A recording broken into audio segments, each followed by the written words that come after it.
আজকে inside kitchen চ্যানেলে তোমাদের সাথে শেয়ার করতে চলে এসেছি বাকলাভা মোস্ট পপুলার একটা ডেজার্টের রেসিপি। সেটার নাম হচ্ছে বাকলাভা। বাকলাভার রেসিপিটা নিয়ে A to Z দেখাবো। রেসিপিটা খুব সহজভাবে দেখাবো। মূলত বলা হয়ে থাকে নাকি অটোম্যানরা এই বাকলাভার রেসিপিটা প্রথম ইন্ট্রোডিউস করায়, যা পরবর্তীকালে গ্রিস, পার্সিক এবং আরবিয়ানদের মধ্যে ছড়িয়ে পড়ে। এখন তো বর্তমানে আমাদের কিন্তু ভারতেও এটা বেশ পপুলার কিন্তু একটা মিষ্টি। বাকলাভা মূলত অনেকগুলো শিট দিয়ে তৈরি হয়, যার মাঝখানটা ভর্তি থাকে কিন্তু প্রচুর ড্রাই ফ্রুট দিয়ে এবং পেস্তা দিয়ে, আর যেটা কিন্তু সুগার সিরাপে ডিপ করা হয়ে থাকে। এই বাকলাভার রেসিপিটা বানানো কিন্তু ভীষণই সহজ। জাস্ট কয়েকটা উপকরণ থাকলে পরে কিন্তু তোমরাও বাড়িতে বানিয়ে ফেলতে পারবে। একদম কিন্তু দোকানে কিনতে পাওয়া যায় যেরকম সেই ধরনের বাকলাভা। তাহলে চলো দেরি না করে শুরু করে ফেলি আজকের রেসিপিটা। আচ্ছা, বলে রাখি বাকলাভাটা তৈরি করার জন্য সবথেকে মোস্ট ইম্পর্টেন্ট যেটা হচ্ছে সেটা হচ্ছে ডোটা কিন্তু পারফেক্ট বানাতে হবে, আর পারফেক্ট ডো বানাবার জন্য পারফেক্ট মেজারমেন্ট নিতে হবে। এখানে নিয়েছি 2 কাপের মতো ময়দা, দিচ্ছি 3 টেবিল স্পুনের মতো সাদা তেল, আর দিচ্ছি হাফ টিস্পুনের মতো নুন, আর দিয়ে দিচ্ছি এখানে 2 টিস্পুনের মতো ভিনিগার। ভিনিগারটা কিন্তু অবশ্যই দিতে হবে, কারণ দেখবে বেলার সময় অনেক ক্ষেত্রে দেখবে ময়দা কিন্তু শ্রিঙ্ক হয়ে যায়। এই শ্রিঙ্ক যাতে না হয় সেজন্যই কিন্তু এখানে ভিনিগারটা দেওয়া। এই ছোটো ছোটো টিপসগুলোই কিন্তু বাকলাভা কিন্তু পারফেক্টভাবে তৈরি করতে কাজে লাগাবে। তাহলে এবার ভালো করে ময়দাটাকে কিন্তু এভাবে ময়াম করে নিতে হবে, যেমন আমরা লুচি ক্ষেত্রে বা নিমকির ক্ষেত্রে ময়াম করে থাকি ঠিক সেরকমভাবে। ময়াম হয়ে গেলে পরে অল্প অল্প জল দিয়ে কিন্তু এখানে ডোটাকে বানিয়ে নিতে হবে। তবে একটা কথা বলে রাখি, ডোটা কিন্তু তৈরি করার সময় খেয়াল রাখবে একটু যেন শক্ত হয়। ডো কিন্তু কোনোভাবেই যেন নরম না হয়। ডোটাকে কেন আমি শক্ত রাখতে বললাম সেটা যখন আমি পরবর্তী স্টেপটা করে দেখাবো তখন তোমাদেরকে বলে দেব কেন আমি ডোটাকে শক্ত রাখতে বলেছি। তাহলে চলো, এবার ময়দাটা আমার এখানে মাখা হয়ে গেছে। আমি এটাকে রেস্ট হতে দেব 10 মিনিটের জন্য। এই 10 মিনিটের মধ্যেই কিন্তু ময়দাটা খুব সুন্দরভাবে সেট হয়ে যাবে। আর এই 10 মিনিটের মধ্যে আমি তোমাদেরকে দেখিয়ে দেব এখানে আমি যে নাটসগুলো ব্যবহার করব এই বাকলাভা বানাতে গিয়ে সেগুলো কি কি সেগুলো তোমাদেরকে দেখিয়ে দেবো।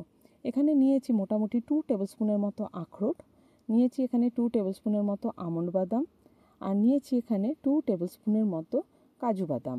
এবার সবথেকে শেষে যেটা দেবো সেটা হচ্ছে পেস্তা।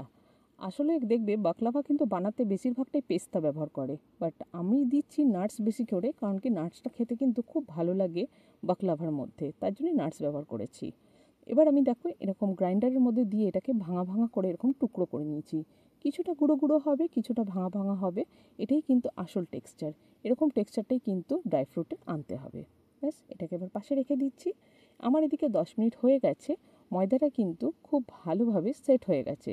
তোমাদেরকে একটুখানি আমি প্রেস করে দেখাচ্ছি, দেখো ময়দাটা কি সুন্দর, দেখো সেট হয়ে গেছে। একটুখানি হাতে করে মাখিয়ে নেব। মাখিয়ে আবার এখান থেকে আমি লেচি বানিয়ে নেব। এই 2 কাপ ময়দা থেকে মোটামুটি আমি 20খানা লেচি বানিয়ে নিয়েছি। এই লেচিগুলোকে দুটো ভাগে ভাগ করে নেব। প্রথমে 10টা লেচি বেলবো, তার পরবর্তী সময় আরও 10টা বেলবো। তাহলে চলো এক এক করে লেচিগুলো থেকে আমি রুটি বানিয়ে নিচ্ছি। তবে রুটিগুলো বানাবার সময় একটা জিনিস লক্ষ্য করে দেখো যে এগুলো কিন্তু শ্রিঙ্ক হয়ে যাচ্ছে না। বলেছিলাম না, ময়দাতে যদি ভিনিগারটা দেওয়া যায় তাহলে কিন্তু এই ময়দা সহজে শ্রিঙ্ক হয় না, সুন্দরভাবে কিন্তু বেলা যায়। এবার আমি রুটিটাকে একটা প্লেটের মধ্যে নিয়ে নিয়েছি, আর এর ওপর দিয়ে বেশ কিছুটা ময়দা ডাস্ট করে দিচ্ছি।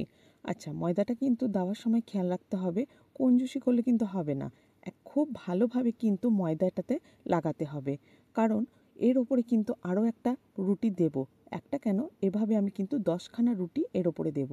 প্রত্যেকটা রুটি রাখার সময় ওপরের দিকে কিন্তু এইভাবে ভালো করে ময়দাটা মাখিয়ে দিতে হবে, কারণ পরবর্তী সময় যখন আবার সবকটা রুটি বেলবো একটার সাথে যাতে আরেকটা চিটে না যায় সেদিকে কিন্তু অবশ্যই ধ্যান দিতে হবে। তার জন্য খুব ভালোভাবে কিন্তু প্রত্যেকটা রুটির ওপরেই কিন্তু দেখো আমি ভালো করে কিন্তু ময়দা লাগিয়ে দিয়েছি, যার ফলে কিন্তু একটা রুটি আরেকটা গায়ে খুব সহজে লেগে যাচ্ছে না। এবার একটা কাজ করতে হবে, সেটা হচ্ছে এই যে 10টা রুটি আমি বেলেছি এই রুটিগুলোকে আবারও একবার বেলে নিতে হবে। এতে কি হবে, এতে হবে কি বাকলাভার যে সিটগুলো তৈরি হবে সেটা কিন্তু খুব পাতলা হবে, মানে যেরকম আমরা চাই যে ট্রান্সপারেন্ট ঠিক সেরকম হবে। তার জন্য এইভাবে কিন্তু রুটিগুলোকে আরেকবার একসাথে নিয়ে বেলে দিতে হবে। তা দেখো আমি এইভাবে বেলে নিচ্ছি, আর একটা যে যেটাতে আমি বেক করব 8 ইঞ্চি যে একটা ট্রে, তার মধ্যে দিয়ে দেখছি যে সাইজটা ঠিক আছে কি না। একদম পারফেক্ট আছে, বেশি আর বেলবো না। দেখো এইভাবে আস্তে আস্তে করে সিটগুলোকে তুলে নিতে হবে। তার জন্যই বলেছিলাম না যে ময়দাটাকে কিন্তু একটু শক্ত করে মাখাতে হবে, না হলে যদি নরম করতে না একটার গায়ে এখনই কিন্তু একটা চিটে যেত, আর কিন্তু এরকম সহজে উঠে আসতো না সিটগুলো। তাই ছোট ছোট টিপস যা দিচ্ছি সেগুলো একটু মাথায় রাখবে, তাহলেই কিন্তু একদম পারফেক্ট বাকলাভা বাড়িতে তৈরি করতে পারবে। এবারে সিটগুলোকে এক এক করে ট্রের মধ্যে রাখবো, তবে ট্রেতে রাখার আগে আরেকটা কাজ করে নিতে হবে, সেটা হচ্ছে ট্রের মধ্যে খুব ভালোভাবে ঘিটা ব্রাশ করে দিতে হবে, নাহলে কিন্তু যখন বেক করবে তখন কিন্তু সহজে উঠে আসবে না। আর ওপর থেকে একটুখানি নাটস আগে ছড়িয়ে দিচ্ছি, দিয়ে এবার আমি সিটটা লাগিয়ে দিচ্ছি। এইভাবে যেভাবে আমি লাগাচ্ছি ঠিক এইভাবেই লাগাবে, একদম যেন কোণা পর্যন্ত সিটটা পৌঁছায়। এইভাবে তোমরা সিটটাকে প্লেস করবে, দিয়ে এর ওপরে একটু ঘিয়ের ব্রাশ করে দেব। তবে ঘিয়ের পরিবর্তে যদি কেউ ভাবো বাটার ইউজ করবে, সেটাও তোমরা করতে পারো, কারণ কি টার্কিশরা কিন্তু বাটারই ইউজ করতো। আমি যেহেতু একটু দেশি টাচ দেবো তাই ঘি দিয়েছি। ঘি ব্রাশ করার পরে এর ওপরে আরেকটা সিট আমি প্লেস করে দিচ্ছি, আবারও সেম করব, এর ওপরেও কিন্তু ঘিটাকে ব্রাশ করব। প্রত্যেকটা সিট প্লেস করে তার উপরে কিন্তু ঘিটাকে ব্রাশ করা একদম ম্যান্ডেটারি, না হলে কিন্তু লেয়ারগুলো সমানভাবে খুলবে না যখন তোমরা বেক করবে। তাহলে প্রত্যেকটার ওপরেই কিন্তু এভাবে ঘি লাগিয়ে দিচ্ছি, মানে যে 10টা সিট বানিয়েছি সেই 10টা সিটের ওপরেই কিন্তু ওপরে এইভাবে ঘি ব্রাশ করে দিতে হবে। প্রত্যেকটার ওপরে যখন ব্রাশ করা হয়ে যাবে, 10টা সিট রাখা হয়ে যাবে, তখন এর ওপরে দিয়ে দিতে হবে সেই ক্রাশ করে রাখা নাটসগুলোকে। যতটা পারবে পুরো ছড়িয়ে দেবে নাটসগুলোকে, যেন কোনায় কোনায় পর্যন্ত পৌঁছে যায়। তাই বললাম নাটস কিন্তু একটু বেশি পরিমাণে দিতে হবে, কঞ্জুসি করলে হবে না কিন্তু এখানেও, কারণ এই কর্নারে যদি না থাকে সেটা কিন্তু যখন লেয়ারগুলো খুলবে দেখতে ভালো লাগবে না। ব্যাস এইভাবেই কিন্তু নাটসগুলোকে রেখে দিতে হবে। চলো নেক্সট আরও 10খানা আমি এখানে সিট তৈরি করে নিয়েছি। এবার আমি এগুলোকেও এক এক করে এই নাটসের ওপরে প্লেস করে দেব।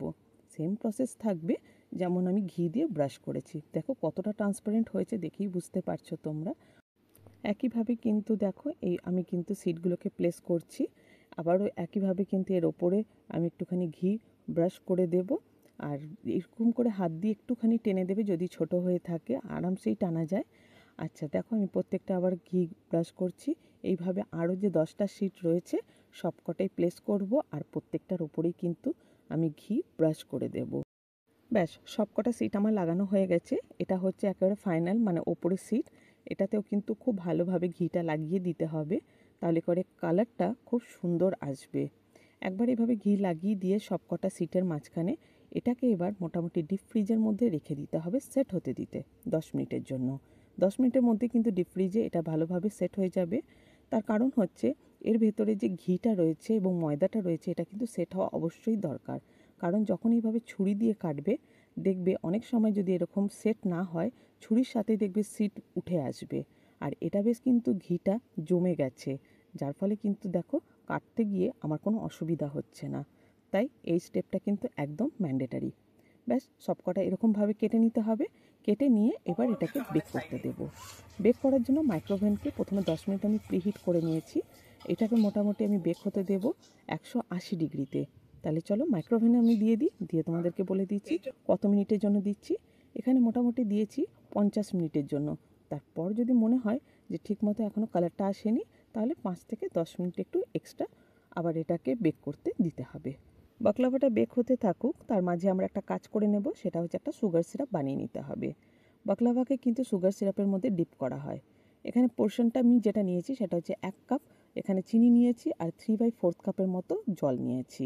এবার আমি এই চিনিটাকে জলের সাথে একটুখানি গ্যাসের ওভেনে বসিয়ে দিয়ে এটাকে চিনিটাকে গলতে দেব।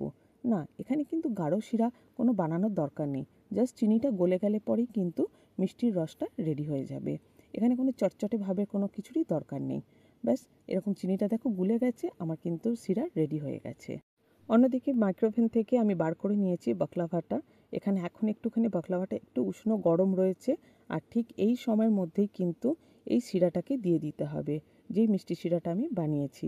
মিষ্টি শিরাটাকেও কিন্তু মিডিয়াম একটুখানি গরম থাকতে হবে। দেখো ওপরের পোর্শনটা কি সুন্দর কালার এসছে, প্লাস ক্রিপসি হয়েছে। চলো এবার আমি এর মধ্যে দিয়ে দিচ্ছি মিষ্টির রসটা।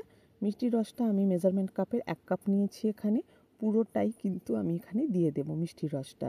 যদি কেউ ভাবো চিনি দিয়ে মিষ্টির রসটা মানাবে না, সেক্ষেত্রে কিন্তু তোমরা মধুও ব্যবহার করতে পারো।